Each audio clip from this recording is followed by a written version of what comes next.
Welcome back to the Farm Life Show here at Seven Sons. Today we're going to catch up with Blake, who manages all the cattle here at Seven Sons. He's going to give us an in-depth look at how our operation works, and we're going to cover some frequently asked questions like do we use drugs or antibiotics? What about any chemical fertilizers? And how our animals are harvested. We'll get into some of those questions and some hot topics around fake meat and whether that's better or worse for the environment. We'll be talking about that on today's episode.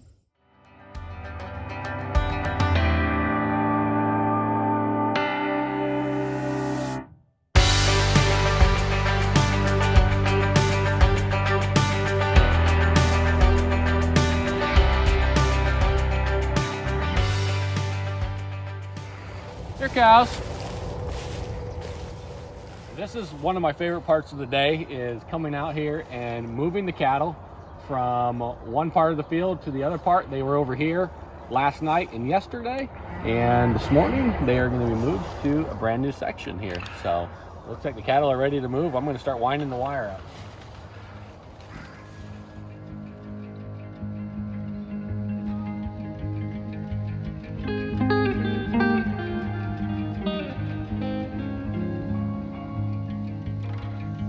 All right, Blake, you just finished chores, so I appreciate you taking the time. I thought maybe it'd just be fun to sit down here in the pasture and just have a conversation. This looks kind of a picturesque setting here. Looks like the cattle are relaxed and enjoying their morning here. Yeah, welcome to my office. Welcome to your office. Awesome. Yep. Can you give us just a real quick overview of kind of the life cycle of cattle on our farm, size of our farm, how many animals we have? Yeah, so our farm is about 550 acres. We have about 200 head of cattle on the farm right now that are grazing all those 500 acres that we have. And we also work with other farms that help provide cattle for our farm. So we have farms that just raise the cow and the calf, and they have them out on pasture just like this. They practice a low stress weaning process where they fence line wean. They have access to go nose to nose with mom still. And that environment is just very calm and relaxing for the calves. And then at about a year old, those calves will come to our farm and spend the next year here grazing on our pastures, and all the way up until they get to harvest age. So one of the things you just did, Blake, is you set up a portable fence, and you're moving these cattle to a fresh little spot of pasture every day. That's a lot of work. How many miles of portable fencing do you build in a year? Yeah, it's over 100 miles. 100 miles. Yeah. And how do the cattle get fresh water as they're migrating throughout our 500 acres here? Yeah, so we have above ground and also buried water lines that stretch out almost 10 miles on our farm, so that we can then tap into that line wherever the cattle are. So it doesn't matter where we put fencing for the day, we always have access to hook up to that fresh water. So let's compare this, Blake, to a feedlot grain system. So a lot of feedlots, I think I was doing research, 40% of feedlots house anywhere from 30 to 35,000 animals in a single feedlot. We've all seen the pictures where they're just crammed in those concrete feedlots. And so a lot of people ask us, how do you get by without using any drugs or antibiotics? Well, when you look at the two systems, you can see there's a huge difference in the stress level of the animals. Here, we're talking about a calm, low stress. It's literally just putting animals in an environment that they can thrive and they can do well. They're not stressed. They don't need the drugs and antibiotics to keep them healthy. So the research is this: 20 million pounds of antibiotics are used in livestock production every year. Well, we're not contributing in the U.S. Yes.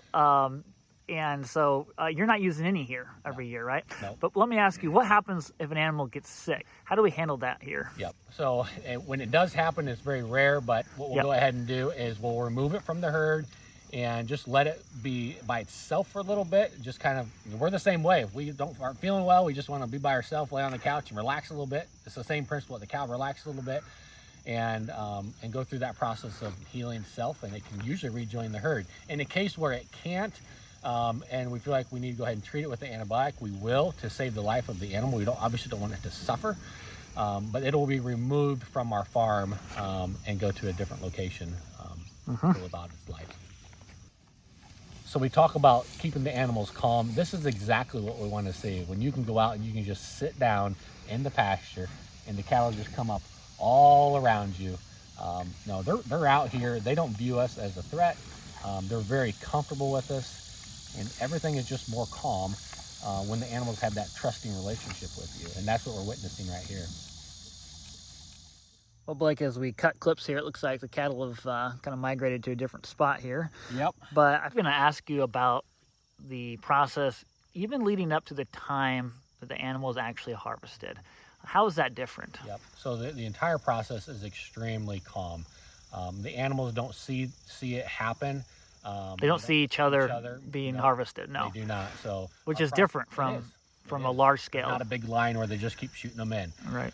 So they that keeps the animals calm then. It does. Yep. It really does. So that whole process is very calm. Our processor utilizes what they call a captive bolt. The process is very quick. The animals don't even feel anything, and they're immediately unconscious. Immediately unconscious. So it's something that we can feel good about, and that we know we can trust our processor to adhere to the protocols they have in place. Yep. To have a humane harvesting process. Yep, absolutely. So Blake, one of the myths that is out there is that because cattle naturally live longer when they're grazing grass compared to a feedlot where they're given hormones and finished very quickly, the assumption is that, well, since they're living longer, they're producing more methane compared to a grain-fed model. Yes. Can you debunk that myth for us? Absolutely. They are living longer, and that's a good thing.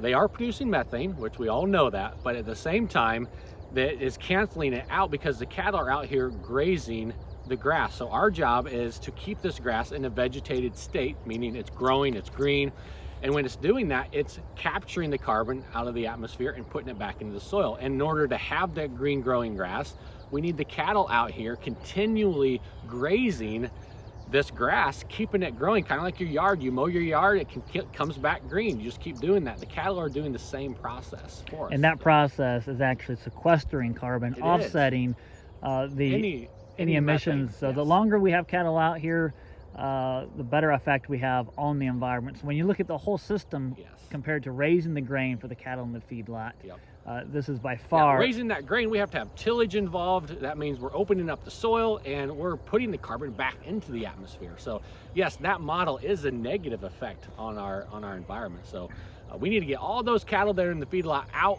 on the pasture like this, grazing grass and actually pulling that carbon back into the soil.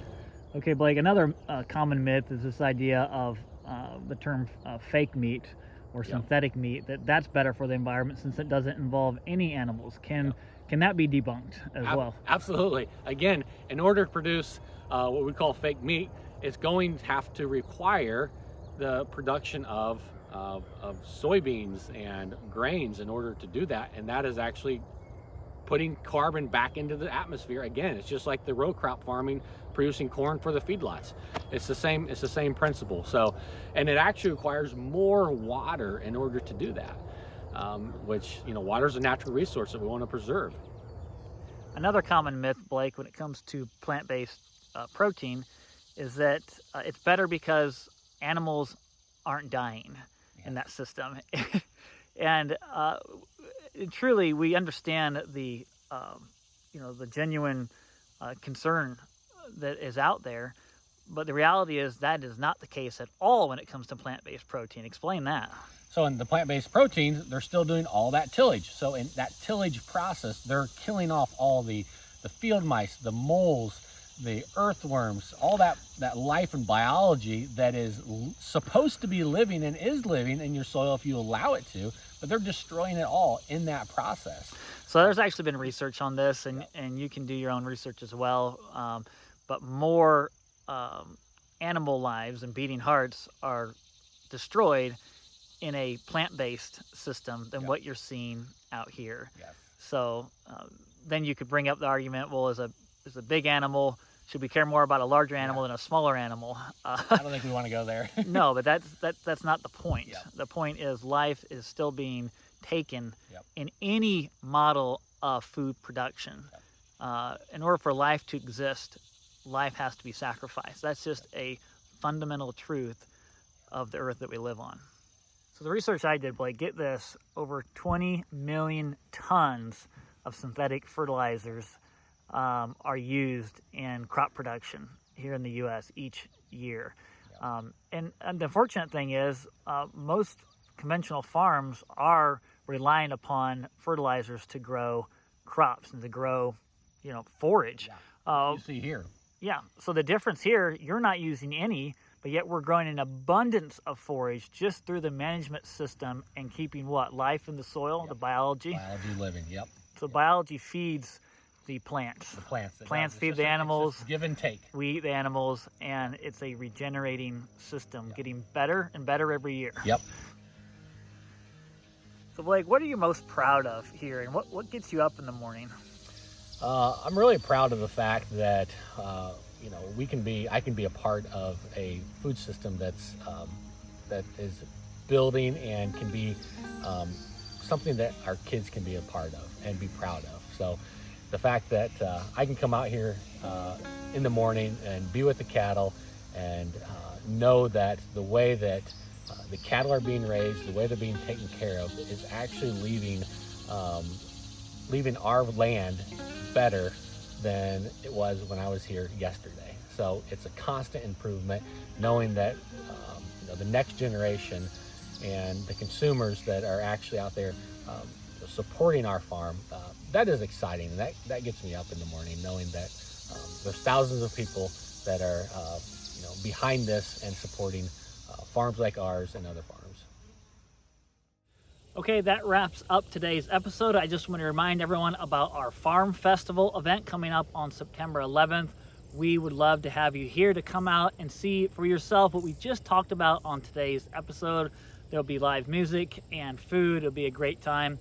Also, I wanted to wrap up with a quick little quiz. So as you're watching the episode, you saw the herd of cattle behind us here. I want you to try to guess how many animals are in this herd standing behind me. You can scroll back in the video if you want. The closest guess will win the $20 online gift credit. So put your comments below, and we'd also love to answer your questions on today's episode.